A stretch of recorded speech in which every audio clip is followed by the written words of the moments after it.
all right, now that we have our beers poured, I suppose it's time to say, welcome to the inaugural episode of Beard Al Yankovic, the podcast where we talk about two of the best things in the world, beer and Weird Al Yankovic. And a lot of other stuff in between. Yeah, that seems to be the way it's going to go. Especially this week. Well, let's introduce ourselves. I'm Lauren Carey, and I'm here virtually with my brother, John Carey. That's right. And today, we're talking about the Weird Al song, The Night Santa Went Crazy. And one of the few times this is ever going to happen. We're drinking the same beer. Yeah, this isn't going to happen all that often. Because we have different pools of beer that we could pull from. Being, like 10 states away? Yeah. By estimation. I didn't count. And also just based on the interpretation of the title of the song. We're going to try to match up beers that match well with the song. So it's not just going to be like some rando beer with some rando song. I mean, it is in some regards, but in other regards, we try to make vague connections, but this one has probably the strongest connection that we will have. It's true, and it's one of the strongest beers that we will have. Oh boy, what is it? Like 11%? Yeah, 11. That's pretty good. That's starting pretty strong. Yeah. And we make these vague connections, right? The Night Santa Went Crazy, and this is Mad Elf. Yeah, this isn't all that vague. Like, no, it's almost like these were made for each other. Exactly. This is a direct correlation. So, before we jump in, let's tell the people what we did to prepare ourselves to venture on this journey of beer and Weird Al. All right. You guys can't see it, but I'm pushing up my glasses in like this nerdy fashion, So what we did, we kind of looked at all of Weird Al's albums as a whole offering, and ranked those each individually based on our personal preferences. And for the most part, we were pretty similar. Yeah. I believe we both had Bad Hair Day at number 1. Yes. And I believe we both had Off the Deep End last. If not, we swapped Off the Deep End and Alpocalypse. Those two are probably what we were most similar on. Everything else is like really close. Yeah. And so based on that ranking, that kind of gives us an album weight for other calculations down the road. So there are 13 albums or 14 albums, and so the last album gets a weight value of 1, and the best album gets a weight value of 2, and now all the albums in between are spaced apart equally. You're such a nerd. I know. Hey, but it gets a good ranking system going. Yeah. At least for our purposes. Yeah. And so then once we ranked the albums, we ranked each song within its album. And so, for example, let me just pull up my spreadsheet real quick. Yes, folks, he has a spreadsheet. I have a spreadsheet. So, for example, the best song on Bad Hair Day that we chose, we both had Everything You Know Is Wrong as the best song. So, kind of based on our ranking within the album and the ranking within the ranking within the albums, Everything You Know Is Wrong got the highest score overall. Cumulatively. Yes. And actually, The Night Santa Went Crazy, that's up there. It's 5th on the album. Yeah. This is number overall in the overall sort. This ended up being number 24. Okay. So based on the way everything got ranked, and so Based on the album rankings, based on the weight value that we gave each album, we were able to kind of extrapolate that out and kind of get an overall list ranking of Weird Al songs. In our opinion, this is not like the be all end all. This is just our opinion, our tastes. Yeah. I don't want you commenters being like, "Oh, my favorite song is this." That's not our favorite song. I'm sorry. No, So, no. No. Yeah, there will and be songs that we will poop on. quite heavily. Like, and there might be songs that we praise to the highest regard, and you're like, that song's kind of cliche and dumb. Well, you know what? You're kind of cliche and dumb. I'm already arguing with commenters that don't exist. This is the best. That's fabulous. Yeah.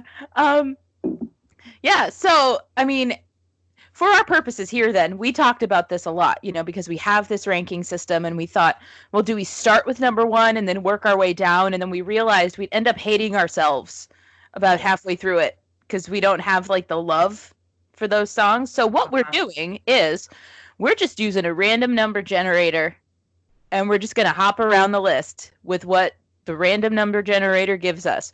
So for those of you keeping score at home, at some point on this show, we will tell you this is ranked number whatever it is. So for right now, The Night Santa Went Crazy is number 24. And who knows? Next time we talk, we might be on number 13 or number 69 or number... Nice. God.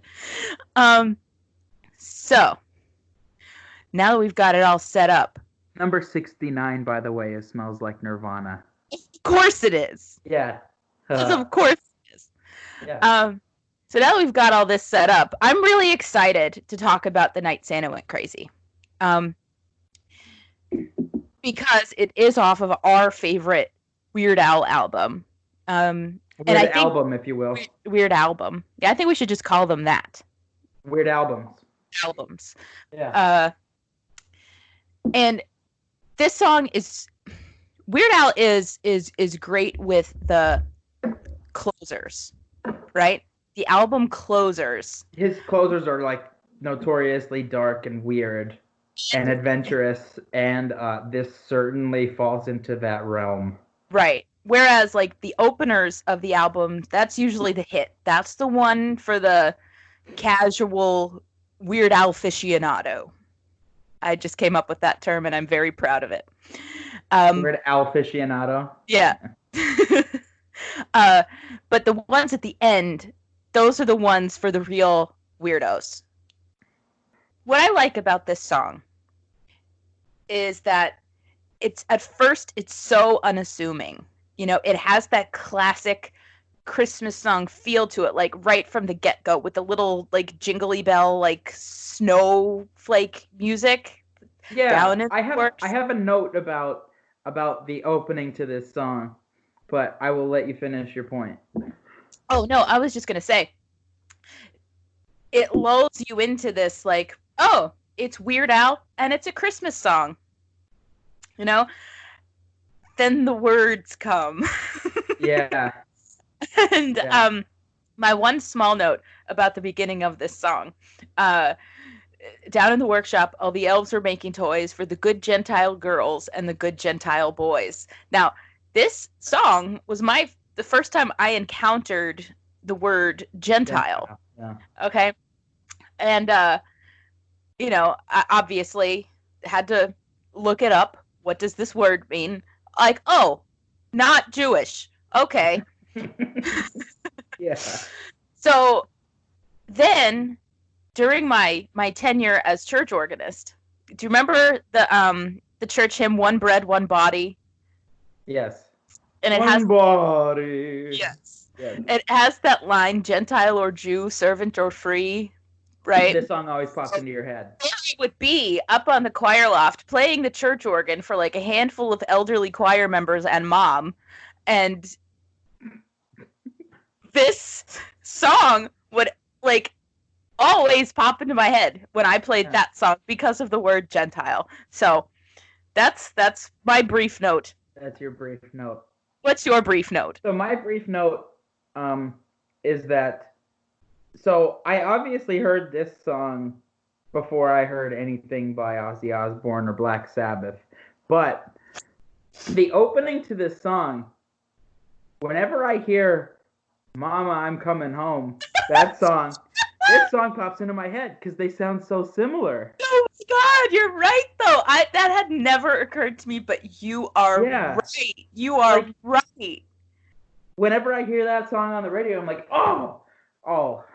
Yeah. You know? Like, why would this song be on the radio? It would. Right, exactly. It wouldn't. So, no. But it always works that way. That, like, I think of this song whenever I hear Mama, I'm Coming Home, because the openings are just, like, that similar. Yeah. Kind of like when people can't distinguish between Under Pressure and Ice Ice Baby. There's different. But Ice Ice Baby has that extra ding in there. It goes ding ding ding ding ding ding ding ding ding ding. Yes. I remember distinctly the Vanilla Ice behind the music where he was like, "No, man, it's different. It's ding ding ding ding ding ding," and he made a big deal about moving his head on that extra beat. Yeah. Or it's like me when I hear the beginning of Bootylicious. Oh yeah, is it Edge of 17? Yeah. I always get very excited. I won't do my Edge of 17 Stevie Nicks impression. I'll save the audience. Thank you. You could do it for me later. If Cece wasn't napping. Oh, you would do it. Totally because that. Yeah. I know. I love her, but it's fine. Yeah, it's very loud when I do it, and so that's just not conducive to my current situation. As a father of a young child taking a nap. As a year and a quarter old. Is she a good Gentile girl? Yeah, so far. She's starting to walk a little bit on her own, so that's good. Oh, that's good and bad. You're all kitty-proofed there? Yeah, she's starting to climb things too. So that's another problem. Yeah. But it's okay. I mean, she's developing. It's great. I love it. She's just going to keep getting more and more mobile until the next thing you know, she's driving a car. Keep it moving. Hoo, beep, beep. Yeah. That's the Who, though, so that's not anything related to what we're supposed to be talking about, which is The Night Santa Went Crazy, which is a pastiche of a Soul Asylum song. Which I did not know that. No, I didn't either. So the other day, I was cutting the grass, and I put on, for the first time in a long time, I put on my Google Play Music, just Alice in Chains radio. And so that's going to bring me at anything that's like grunge related or like 90s alt. And so I'm cutting the grass, and the song Black Gold comes on by Soul Asylum. And I'm like, oh, okay. That's where Weird Al got that from. And then I read the book, and I'm like, yeah. That's where it came from. We should talk about the book. Yeah. Mention your book here. Yeah, not your book. No, it's not my book. It's the book. So, about a couple of months ago, Nathan Rabin put out a book called The Weird Accordion to Al, where he basically goes through every single Weird Al song and dissects them a little bit. And so we each purchased this book independently, which kind of gave us the idea to talk about Weird Al's catalog, song by song. Because I think, and it's great because he makes some excellent points and observations. But I feel like the thing with Weird Al, like we said, our ranking system may be different than yours or other people's, but the thing with Weird Al is that everybody has their own unique Weird Al experience, So this is ours, and that is his. But he does throw some things in there that kind of make us go, oh, like you went, oh, with the Soul Asylum thing. Which, yeah, when I was reading that the other day, I was like, oh, no way. So that got once I read that and confirmed it, it got me thinking. Wait a second. Like 3 songs earlier on the album, he has Syndicated Incorporated, which is a straight up parody of Misery by Soul Asylum. So like 2 of the last 4 songs on this album are Soul Asylum. Yeah. Which is interesting. has he done that with any other group that we know of? No. Having like 2 songs so close on an album on the same album that, like, obviously he famously has many Michael Jackson parodies, but they're not on the same album. No, they're not, and I don't think he has. I that would be interesting. Because there's a couple artists that have shown up more than once in a polka. There's a couple artists. Well, yeah, there's the Lady Gaga polka, and then elsewhere on the album he does Born This Way or Perform This Way. Sorry. Yeah, so I guess he does that, but okay. Yeah, I don't think so. Because like I was saying, there are artists that have shown up in a polka that he's parodied directly, but we'd have to look deeper into the style parodies and pastiches. But this is also not a polka, right? No, it's so like pastiche. it's one thing to do a parody and then a polka. It's another thing to do a parody and then like pastiche. So I like that word a lot. Yeah, it is a fun word. It makes you feel really smart. Yes, it does. The pastiche. Another note about the Soul Asylum songs here is that neither one of the songs that he parodied are pastiched. Is that proper? Pastiched? Pasticized. Pasticized. Oh. Neither one of them is Soul Asylum's big hit, Runaway Train. And maybe he just didn't want to step on the toes and make fun of the message behind Runaway Train. Well, because he is very respectful in that way. So maybe that's why he never did Runaway Train and he did Misery and Black Gold. But I don't know. It's just interesting to me. I was thinking about it when I was cutting the grass because I have a lot of time when I'm cutting the grass. But The Night Santa Went Crazy. This is one of the few Weird Al songs that has an alternate ending. Yeah. And if memory serves correctly, I think he wrote the extra gory ending where Santa Claus is dead.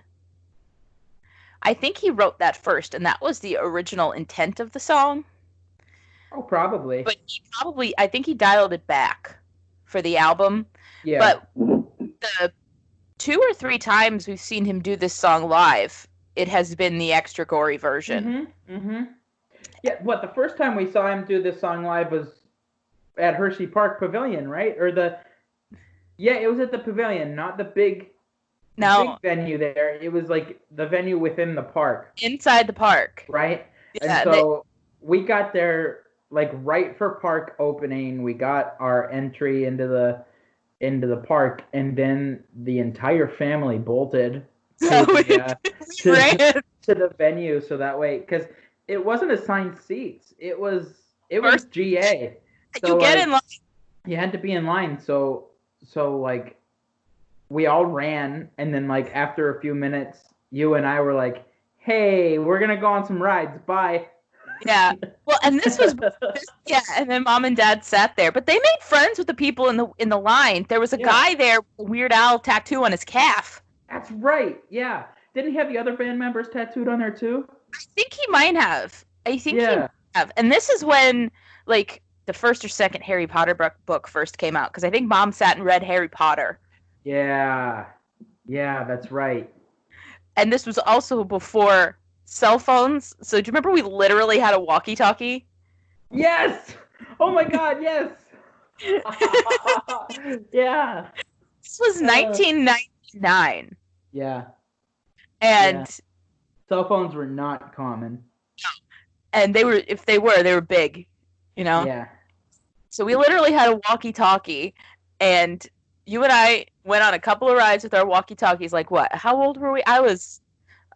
We were. I was probably 11 if it was 1999. So 11 and. 11 and 13. And wow, so that's kind of weird on its own. Thinking about it now, like. They let us. An 11 and a 13-year-old just running around a park without parent guidance. Yeah, they just let us go. Yeah. We just went on rides. Yeah. I mean. That wouldn't fly today. No. No. Like, definitely not. So, like, if that were to have happened today, it would have been like, okay, like, mom and one of us sits and waits while dad takes the other ones on rides and then switch for a little bit. Yeah. But I think, you know, we had a lot of fun with that. And we were in the front of the line because we ran. Yeah. We And we ran. got whatever seats we wanted. Like, It was like right in the center of the park. Got into the, you went through the whole thing. And as soon as all four of us got our bracelets, we ran. Yeah. We ran so fast. And we were right in front of the line. At Hershey Park, I don't think you need bracelets or anything. You pay to get in the door. And no, I don't think you did. Because Hershey Park, you just pay to get into the park. It doesn't matter what. Like, it's Knoebels that has the... You're right. Yeah, the hand stamps and the bracelets and stuff. For those not from Pennsylvania, Knoebels is America's largest free admission amusement park. Yeah, you just have to pay per ride. Yeah. Which is great because you can go and not everybody that you go with has to go on rides. And you don't have to pay to go into the park. You could just chill out. Some people just go there for the food. It's true. This is a nice free advertisement for Knoebels Amusement Resort in Elysburg, Pennsylvania. Yeah. Yeah, because a lot of people are going to hear this. Yeah. But yeah, so we bolted, right? And we were in the front row.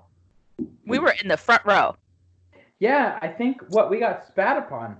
Yes, I had Weird Al spittle on my arm. Yeah. And we were so close that when he did Bedrock Anthem, I could see the boxer shorts. Yeah. The white with the hearts on them. Yeah. I was like, oh, Weird Al's underpants! Yeah. Weird. Great.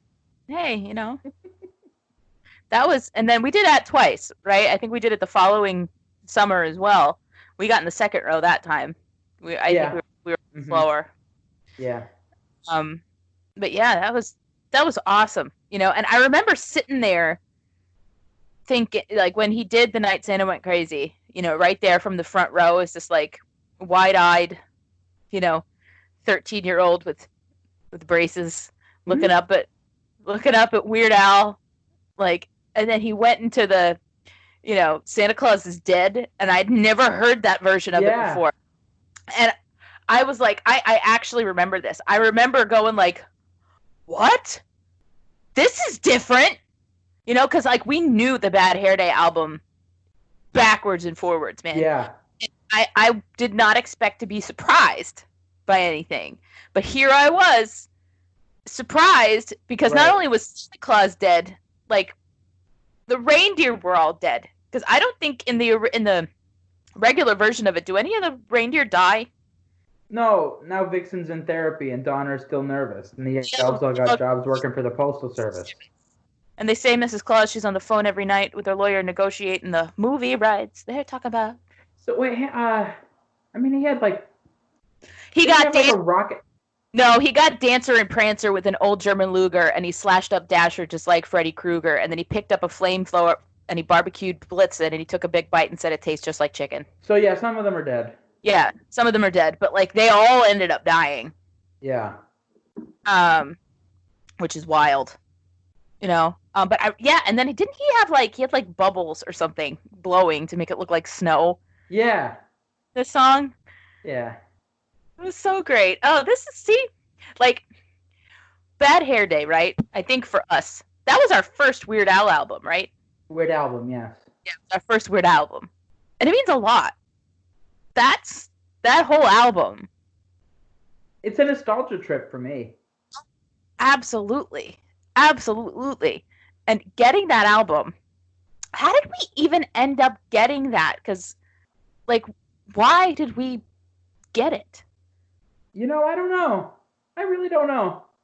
But let me see. What are the quote unquote worst songs on this album? Like, I don't think any of them. I'm So Sick of You. Syndicated Incorporated. Cavity Search. I like that one though. That's a good song. Phony Calls. Those are the those are the 4 songs that we each gave a 1 to. Either one of us gave a 1 to. I gave a 1 to Cavity Search. You gave it a 2. We both had 1s for Sick of You and Syndicated, and I had Phony Calls as a 3, and you had Phony Calls at 1. Okay. Yeah. So just for reference, 1 means it's the worst on the album, and 10 would be the best. And so if there's multiple songs on that album past 10 that are bad, we just gave them 1s. They didn't go worse than 1. Yeah, okay. I mean, but still, the fact that I even gave Phony Calls a 1 is just because it's one of my least favorites on that album. I still like it more than the other Weird Al songs. Well, yeah, I think I like I'm So Sick of You better than the best song on the worst album. Like, yeah, it's just kind of how it all goes. Yeah. But yeah, that's how it goes, man. Jeez. Let's switch gears here and let's talk about Mad Elf. Yes. Because this beer does fit so well with this song, and I'm going to make like a really cerebral connection with it because I'm about halfway through this beer. Me too. And just like this song kind of starts out like, oh, it's light and Christmassy, and you kind of get that vibe about it. This beer is very much the same, right? Because it's an ale brewed with honey and cherries. And so it smells Christmassy. Okay? Like, because you kind of get... That'll be the cherries. That'll be the cherries. Right? It smells Christmassy, but it packs one heck of a punch, just like this song does. Yeah. I feel like this is probably the best connection we are ever going to make between a Weird Al song and a beer. Yeah. But this beer is special, just like this song is special. You know, because we're on a bit of a nostalgia trip here with, you know, Bad Hair Day and, you know, talking about the night Santa went crazy and all of the things kind of around that album and all that jazz. And this beer kind of has a lot of that same stuff for us, too. So this is a very interesting note for us to start this show with, because this is probably one of the biggest nostalgia trips we're going to go on. Right. And another interesting connection. Now, hear me out here. So we were just talking about how we saw Weird Al where? In Hershey. And where is this beer brewed? Troegs, which is in Hershey. Shut your face! Okay. No, don't. We need to talk. Yeah. No, seriously. This is brewed in Hershey, Pennsylvania. That's right! And you got me a t-shirt of this beer, which I tried to wear today, but it is in my closet with a whole bunch of other t-shirts somewhere. Oh no. It's there. I didn't lose it. I know. I have it. I just could not find it readily.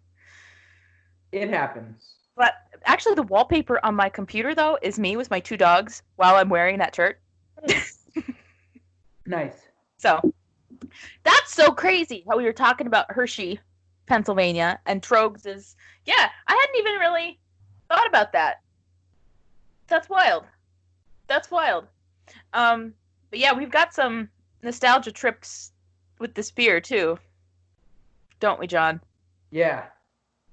Because this beer was Christmas. Yes, it was. We would get hammered before Grandma came over on this beer. It made those dinners so much more tolerable. Well, it's such a good time. You know? Like, what? I remember there was one Christmas. It was a Christmas that we took that picture, that we made that Christmas card out of. Yeah. Yeah, I have that picture on a mug somewhere. Yeah, me too. It's on my desk at work. So I haven't seen it in a while. Oh, yeah. But anyway, yeah, I think what we knew that Grandma was coming over around 3. Mm-hmm. And so I was like, okay, I'm going to get there at 1. And I had bought at least a 6-pack of this stuff. Yeah, I think there was 2 because Dad had some too. Yeah. And I know I probably had 3. Yeah. You know?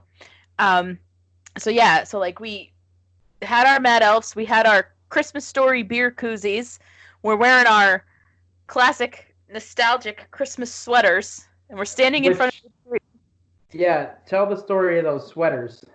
Oh God, you know what? For all of you listening, like really, this is not indicative of how nostalgic all of these episodes are going to be. This just happens to This is be where special. this is special. This is This very is special.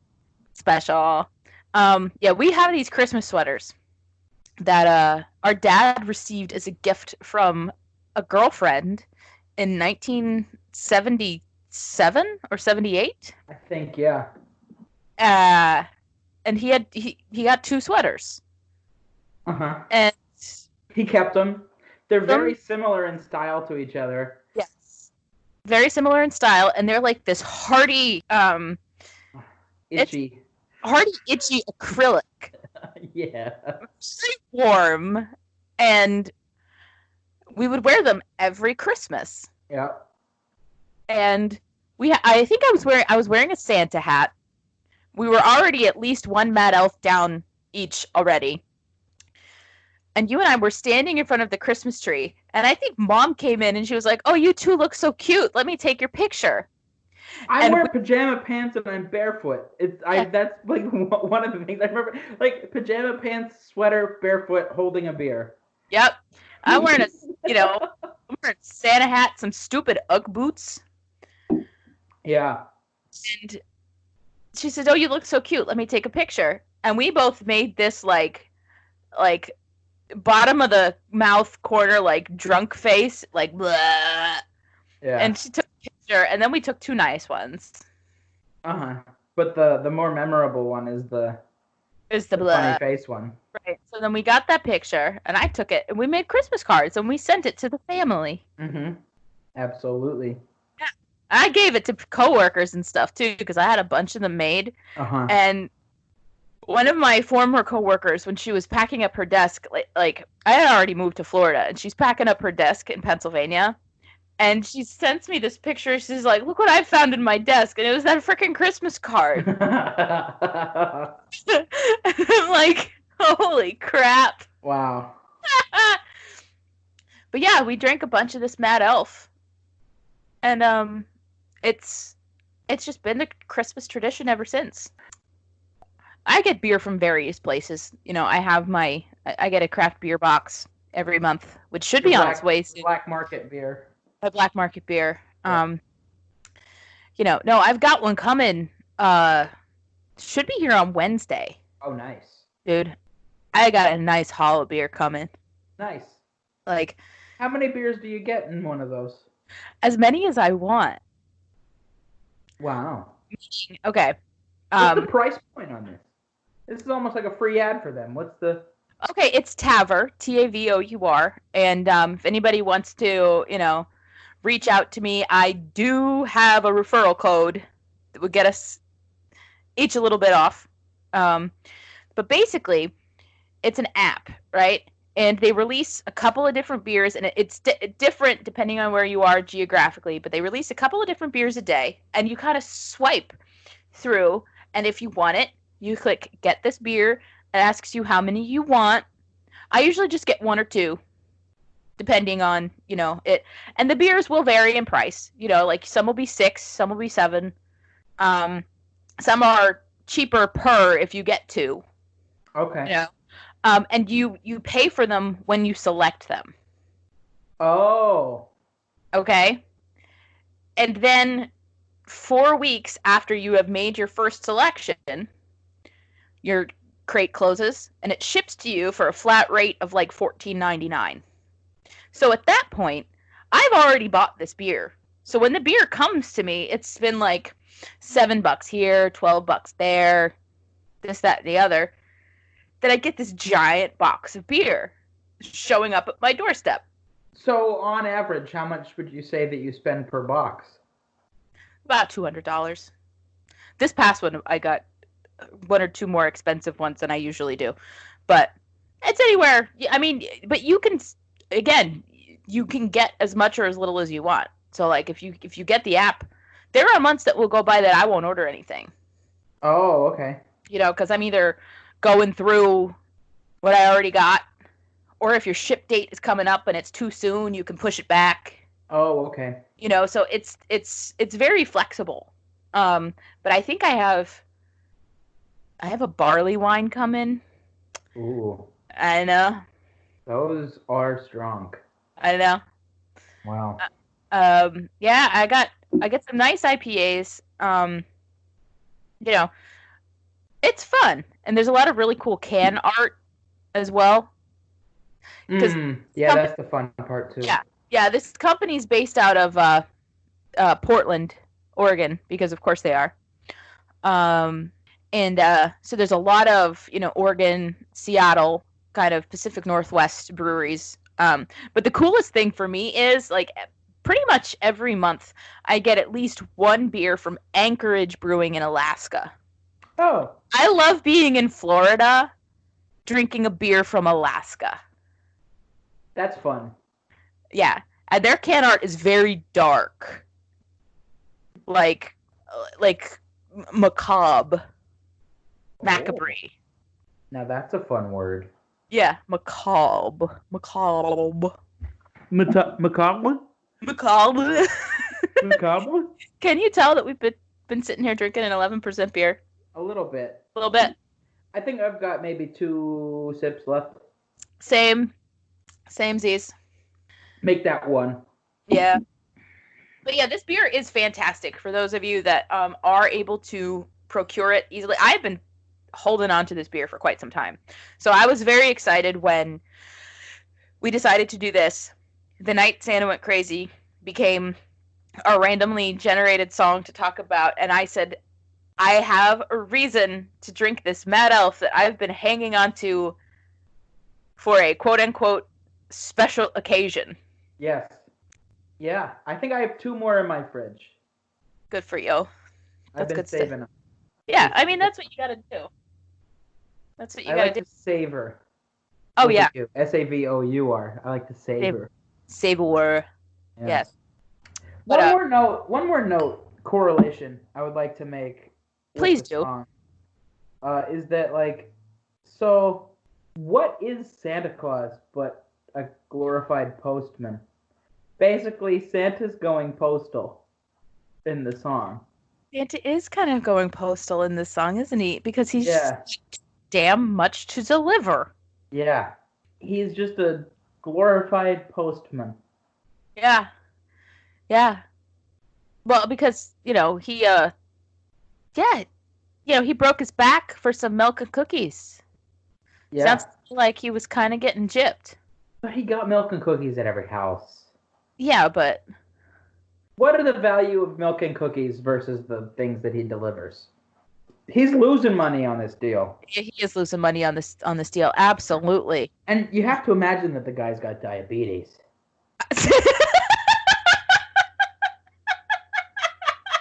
Santa's totally diabetic. Type 2, baby. Type 2. Type 2, the deuce. T2D. T2D. Oh, God. Like a gang sign. Gang call. T2D. Yeah. Let me see your pumps. Who's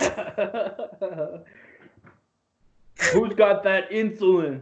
Oh, yo, I need Not me. My pancreas is whack. That's another one.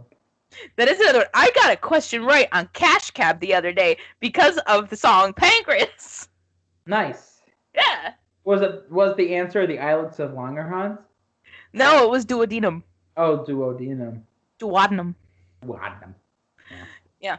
Oh my God. Yeah, you're right. Well, another note. See, this is how when we drink a strong beer on this show. This is how the end of it's gonna be.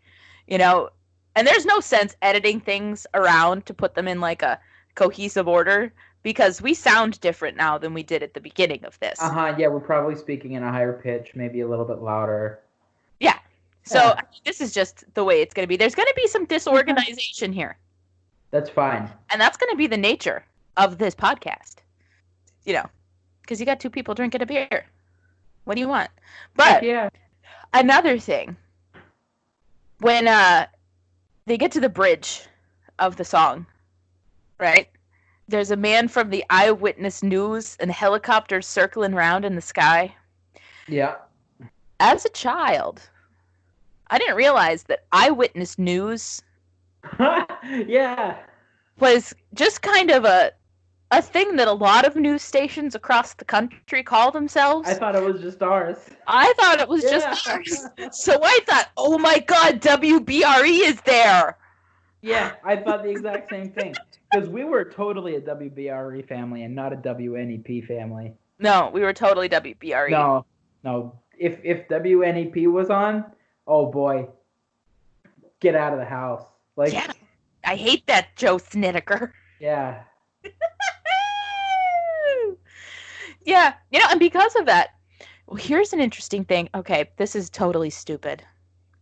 But, like, up there, right, where you are, you've got your NBC affiliate, which is WBRE, and you got your ABC affiliate, which is WNEP, right? And we have Fox, which is WOLF, and we have CBS, which is WYOU. Yes. Whereas here, First Coast News is both the NBC and ABC affiliate. It shows both stations. So I grew up thinking like, oh no, the NBC. The rivals. Oh my God. Rivals, this, that, and the other. Like, no, it's literally First Coast News, NBC 12, ABC 25. Huh. I'm like, oh. Well, all right. Here, NBC and CBS are in the same studio. Yeah, they're cahoots. Yeah. And like, yeah. They even share some people. And here, CBS and Fox are the same. Okay. Yeah, that's Action News Jax. And First Coast News. And then there's News 4 Jax, the local station, which is like on the CW. The CW. So stupid. But yeah, I thought Eyewitness News was just us. It was like, oh my God, Andy Mahalchik.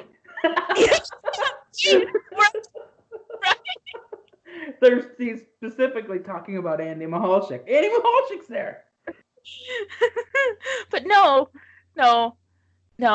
It's a generic term. And I got really excited thinking like, oh my God, Weird Al knows about Wilkes-Barre, Pennsylvania. And then you really think about it, it's like, why would he know about Wilkes-Barre? He has no reason. He has no. I think I remember why we got this CD. Why? He was on tour for it, for Bad Hair Day. So it was 96, 97. Yeah. And Dan took Brian to the Kirby to see Weird Al. And I remember Dad talking about it. I was like, yeah, Dad took Brian to see Weird Al. And I think that was the catalyst for the purchase of this album, because Weird Al became part of the, our collective conscience as a family. Yeah, okay. Got this one, then started going through the back catalog. Yeah. Oh. Yeah, I mean, and in those days, it wasn't like, oh, I could just look it up. No, you had to actually go out and buy the physical media. Yeah, so that was something. Well, no, however, somehow, some way, we had the original Weird Al Yankovic album on cassette tape. Yeah, we did, didn't we? Yeah. So I don't know if that was, if Bad Hair Day was really, truly our quote unquote, end quote, first, exposure to him, but it was the most memorable. Yeah, that's what it was. Because, like, when have you ever, do you have visual memories, right? Like, when I hear this album, I picture us outside in the backyard, in the pool, with that big black boombox. Yo, yeah. That had a CD player and a cassette tape in it. Hell yeah. So, I remember spending summer listening to this album, and I always thought it was funny to be listening to a Christmas song in the summertime. Yeah. But, it's Weird Al. That's what you do. Exactly. I guess we're gonna wrap this up. I finished my beer. Oh, I did long ago. Yeah. couple sweet sips left there. But yeah. So I'm gonna throw this out there. If anybody listening to this has a beer that you think pairs well with a Weird Al song, feel free to be our Weird Al Mollier. Sommelier. Weird Al Sommelier. And let us know. You know, and we will try to acquire it. Try to get it. Difficult. It's difficult in the current world state. But yeah, we will try our darndest. Yeah, you know, let us know. If at the very least, definitely down for some beer recommendations. We know all the Weird Al songs. You don't have to recommend any of those to us. We know them. But if you want to recommend a beer, throw it out there. I'm down for any style. Right. Same. Yeah. I generally gravitate towards more of an IPA or a triple, something like that. I struggle through the stouts and the porters, but I'll drink them. Yeah. No, I can appreciate anything for what it is. I'm in a similar boat as you. I like an IPA. I've been on a Belgian-y kick lately with the triples and quads, whatnot. But yeah, so just throw that out there to the people. Figured why the heck not? Yeah, well, this has been wonderful. So we have been talking about The Night Santa Went Crazy, amongst other things. And we have been drinking Mad Elf by Troegs Brewing. And again, this is probably the last time we're both going to be drinking the same beer, which is sad. Yeah, I mean, it is what it is. Different beer pools, different interpretations of songs and whatnot. But yeah, we'll get to shout out a couple cool breweries and things like that along the way. So I'm looking forward to it. And hopefully we do this again soon, John. Absolutely. This has been the first episode of Weird Al Yankovic, and I'm still Lauren, I think. I am also still John. I'm pretty sure, like 99% sure I'm still John.